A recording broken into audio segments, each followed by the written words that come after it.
जो हम विभिन्न विकास के प्रोजेक्ट स्वीकृत करते हैं, उसके बाद उनको बनाने के लिए जो प्रक्रिया होती है, उसमें सबसे महत्वपूर्ण एक पहलू फॉरेस्ट क्लियरेंस का होता है। कोई भी प्रोजेक्ट हम बजट प्रोविजन कर लें, टेंडर की प्रोसेस भी कर लें, लेकिन उसके बावजूद फॉरेस्ट की जो क्लियरेंसेस जब तक फाइनल नहीं हो पाती है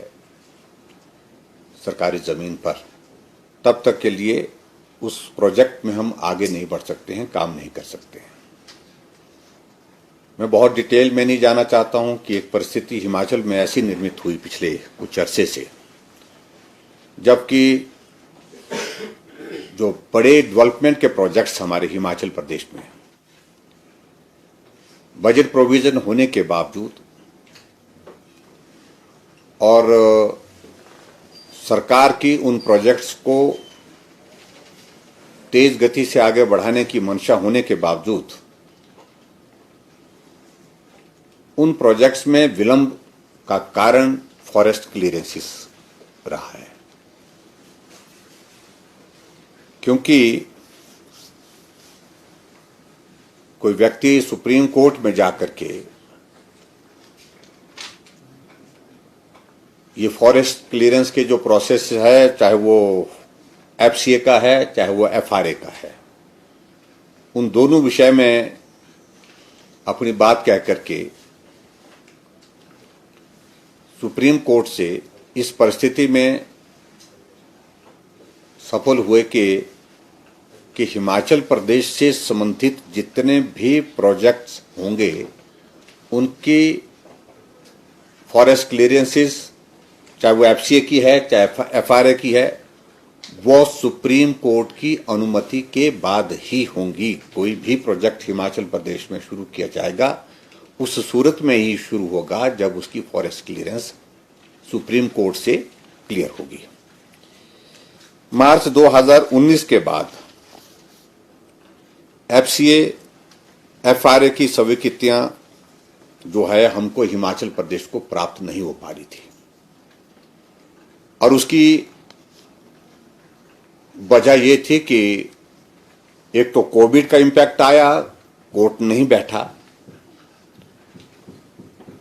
और उसके बाद कोर्ट ने जब वर्चुअली काम करना शुरू किया तो उस परिस्थिति में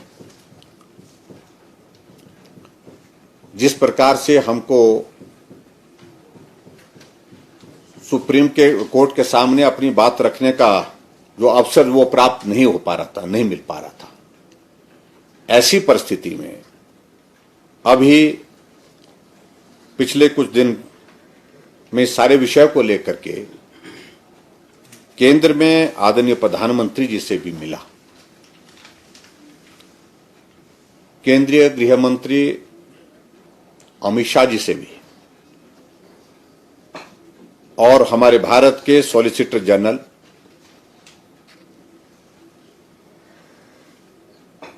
उनसे भी मेरा मिलना हुआ, और उनको हमने, सॉलिसिटर जनरल को हमने हिमाचल प्रदेश सरकार की ओर से इस मामले को, फॉरेस्ट की क्लियरेंसेस के जो मामले हैं उन मामलों को पैरवी करने के लिए अधिकृत रूप से सरकार से अनुमति दी।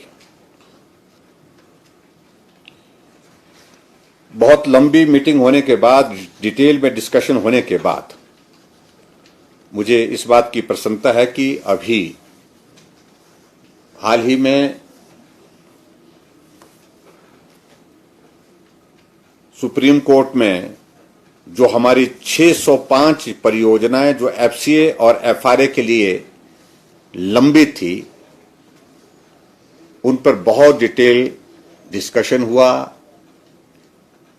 बहस हुई, और अंततः सुप्रीम कोर्ट ने इन 605 परियोजनाओं के लिए एफसीए और एफआरए की स्वीकृतियां प्राप्त की हैं। और मैं इस बात के लिए सुप्रीम कोर्ट का भी आभार व्यक्त करना चाहूंगा, क्योंकि हमने इस बात को बहुत प्रमुखता से रखा कि ऐसे में हम विकास करेंगे कैसे। हमारे हाइडल प्रोजेक्ट्स के काम रुके पड़े हैं, सड़कों के काम रुके पड़े हैं, हॉस्पिटल के बिल्डिंग्स, स्कूल की बिल्डिंग्स, और उसके साथ साथ में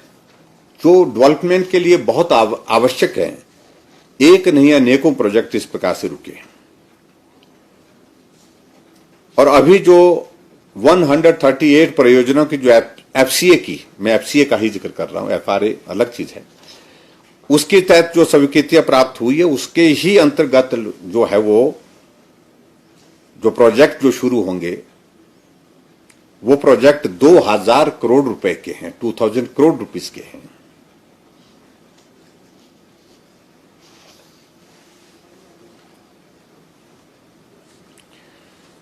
और आप कल्पना करिए कि इसमें अनेक प्रमुख डेवलपमेंटल प्रोजेक्ट्स हमारे हैं, जिसमें से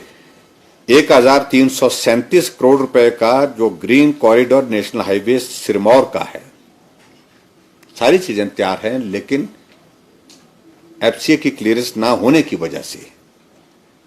1337 करोड़ रुपए का यह प्रोजेक्ट जो है हमारा आगे नहीं बढ़ पा रहा था। और उसी प्रकार से डबल लेन नेशनल हाईवे धर्मशाला का जो है वो 61.41 करोड़ 61.41 करोड़ रुपीस का। और इसी तरह से 66 केवी लाइन सैंज सबस्टेशन लास्टाधार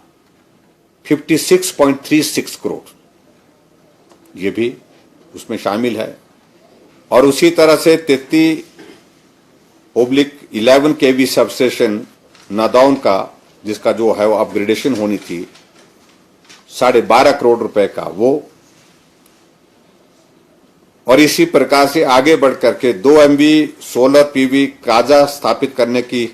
का जो है हमारा 19.31 करोड़ रुपए का, ये भी स्वीकृत हुआ। 33 केवी सबस्टेशन मनाली का 6.74 करोड़ रुपए का, वो भी स्वीकृत इसमें हुआ। 66 केवी निर्मंड से कोटला सबस्टेशन तक, उसमें भी 31.74 करोड़ रुपए का, ये भी उसमें स्वीकृत। मैं कुछ मेजर प्रोजेक्ट्स का जिक्र कर रहा हूं।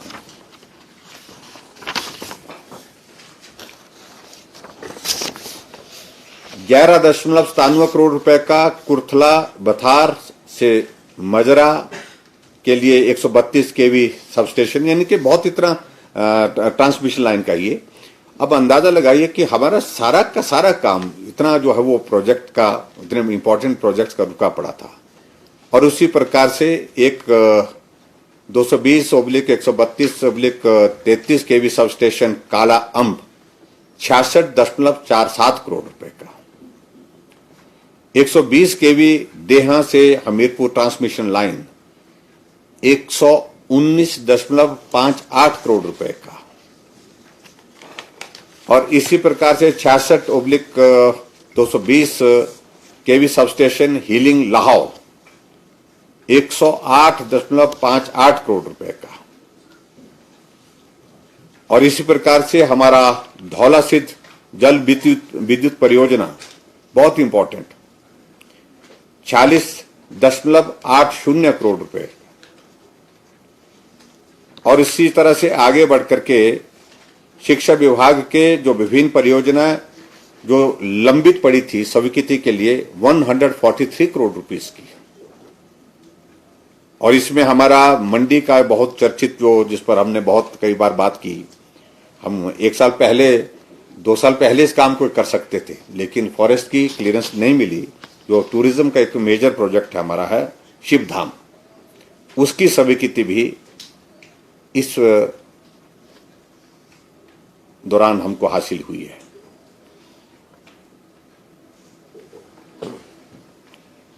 और इसके अतिरिक्त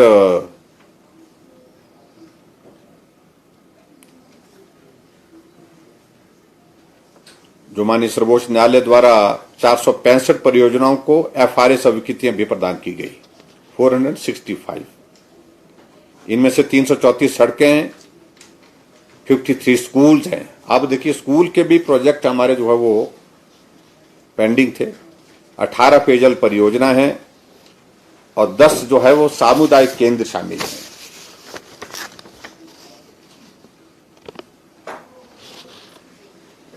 कुल मिलाकर के मैं बहुत डिटेल में इसलिए नहीं जाना चाहूंगा क्योंकि हिमाचल प्रदेश में हमारी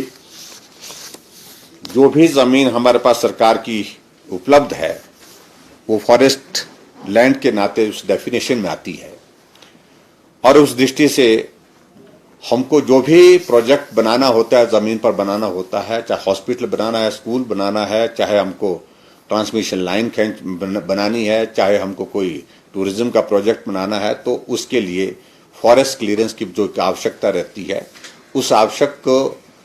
परमिशन को, उसकी स्वीकृति को जब सुप्रीम कोर्ट ने मॉनिटर अपने हाथ में उसका मॉनिटर करने का मैकेनिज्म अपने हाथ में लिया और वहीं से ही इसमें परमिशन मिलेगी और उस कारण से जो है हमारे ये प्रोजेक्ट जो है वो जिस गति से हम आगे बढ़ाने थे उस तरह से बढ़ाने में हमको थोड़ी कठिनाई है, लेकिन उसके बावजूद मैं सुप्रीम कोर्ट का धन्यवाद करता हूं कि आखिरकार उनने प्रदेश सरकार की बात को सुना, समझा और उस पर अपना आदेश दिया और मैं इस निर्णय का अभिनंदन करता हूं, स्वागत करता हूं। और आज हमारे जो हिमाचल प्रदेश के जो बहुत महत्वपूर्ण प्रोजेक्ट जो वर्षों से लंबित जो है इंतजार कर रहे थे फॉरेस्ट क्लियरेंस का, एफआरए का,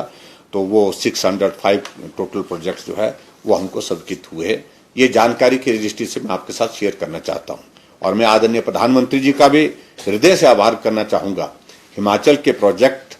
को इस प्रकार से आगे तेज गति से बढ़ाने के लिए इस प्रकार से उन्होंने सॉलिसिटर जनरल को कहा। आदरणीय अमित शाह जी ने भी सॉलिसिटर जनरल से बात की और उन्होंने कहा कि सारे विषय को लेकर के